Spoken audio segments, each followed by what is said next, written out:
எல்லோரும் எல்லா இடத்திலும் உண்மையை ஏற்றுக்கொள்வதுமில்லை, உண்மையை விரும்புவதுமில்லை. இது அவசியமும் இல்லை. இதுவே நடைமுறை யதார்த்த வாழ்க்கை என்கிறார்கள்.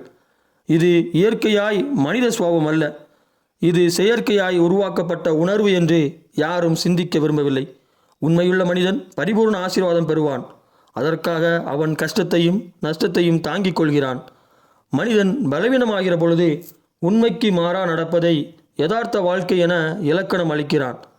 இதை மீறி நடக்கிறவர்களை விமர்சிக்கிறான். பிழைக்க தெரியாதவன் சாமியார் என்கிறான்.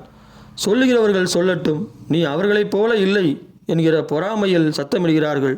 நீயோ மனிதருக்கு முன்பு அல்ல, கர்த்தருக்கு முன்பே உண்மையுள்ளவனாயிரு.